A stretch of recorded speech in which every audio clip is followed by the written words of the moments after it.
So basically we're just trying to find any excuse to drive anywhere today. Yep, exactly. Hello, hello. I want to do a quick video on my new car. Actually been looking into electric cars for a while now and ended up deciding on getting the Chevy Bolt, which has been super awesome. I've had it for all of about 24 hours, but let me tell you, this car has been spectacular. Mainly I got it for the range. It had the best range out of all of the cars I was looking at. I went to the dealership yesterday and left with it same day. They were super awesome. I figured I would do just a quick video. Obviously I've only had it for a short amount of time. Just a quick video on kind of my first impressions. Generally I want to make a kind of a series of videos that kind of fill the need that I was looking for when I was looking into getting a Bolt, or I guess an electric vehicle in general. So kind of putting in some of the information that I was looking for that I really couldn't find. Because there's a few people out there putting out Bolt videos, but not too many. So when I left the dealership, I don't know how much you know about the Bolt, but the readout is actually that it shows your maximum range, your minimum range, and then kind of like an average or something in between. So when I left the dealership, I had 215 miles of that average. So my first like 15-20 minutes driving, it's funny, I was on the phone, and I was just kind of obsessed with the fact that I was driving it and I was distracted. I went completely in the wrong direction. So finally, when I got my wits about me, I realized that I had to turn around to go home, and I probably had a good 20-mile drive home. So with that original 215-mile range, by the time I was on the highway and I was maybe like a third of the way home, I had dropped down to about 208, 209. That's when I put it into L mode, which for people that aren't familiar with the Bolt is basically a regenerative mode. So when you push the accelerator down, it goes, but when you start to let it off, it engages the regenerative brake automatically, which will bring you all the way to a full stop even. So on the highway, I was on cruise control, but I had a couple sloping hills down, and on cruise control, I could just watch the regeneration happen. By the time I got home, which again was probably another 10 miles or so, I was still at 208. I may have dropped to 207, I believe, but the regeneration of getting off the highway and that little bit of stop and go kind of driving regenerated so much. So in my head, that's when it became kind of fun. I was able to see when I was regenerating and kind of see how my range responded to, changing in my driving habits. It was really fun. So last night when we were basically looking for any reason to drive around, I fell in love with the one pedal driving. To be honest, when I first heard about it, I wasn't so sure about it, and in my head I was thinking, oh, it's kind of a cool thing, I guess, but how much am I really going to use it?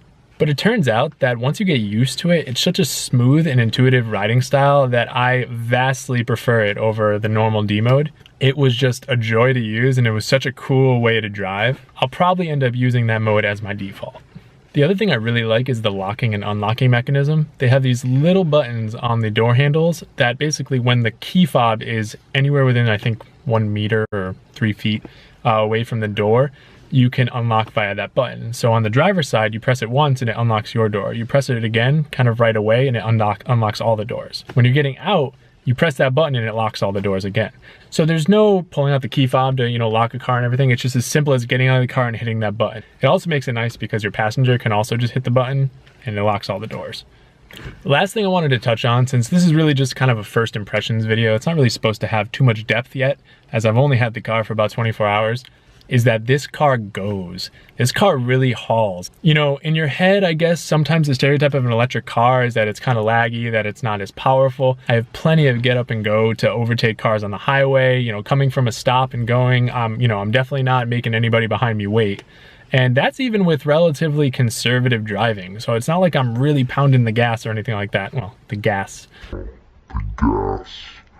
That's one thing that was really nice, and that's one thing I'm gonna really be excited to show other people when I have other people kind of try this car out, is that this doesn't feel like a laggy, toy car. This car goes. We had music playing last night, and every time it would kind of go quiet in between a song or something, when I'd hit the accelerator, the very slight sound and the feeling was just that I was just driving a spaceship. The one last thing I do want to touch on, which is not the car in particular, but charging. Because one of the things that I wasn't able to ascertain very clearly from videos is the lifestyle of charging and thinking about charging and having it in your head, where am I gonna charge next? Most people can just charge at their house, so it's not a big deal. They're waking up every morning with a full tank of gas, essentially. But with my parking situation, I live just outside Boston, so parking's kind of a nightmare. And I couldn't plan on actually being able to park at my house to charge. So when I was ascertaining the practicality of this car, I had to think about it in terms of public charging stations. Luckily around me, there's a few that operate on kind of like a pay to park, free to charge model. And one down the street has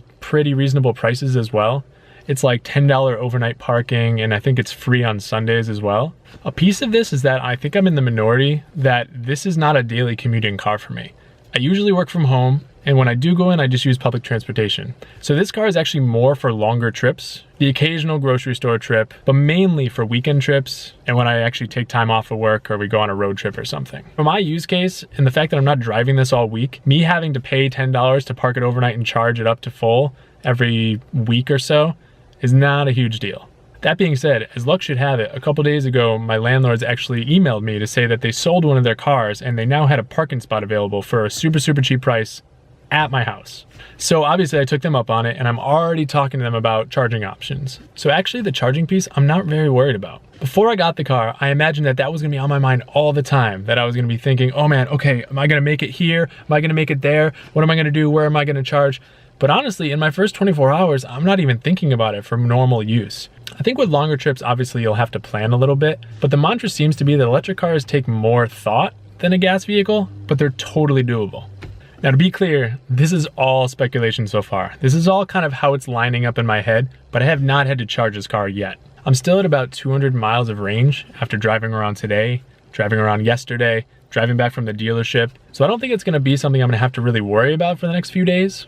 I'm actually going on a slightly longer trip tomorrow, so it'll be interesting to see how the highway affects that range. But my limited experience with the highway is that it's a little harder on it, but not much. So anyways, hit the like button and subscribe if you want to hear more, if you're into this. My videos will probably be mostly about electric vehicles and the Bolt for the short term, but eventually I want to expand it to just sustainability in general and just thinking greener as a whole.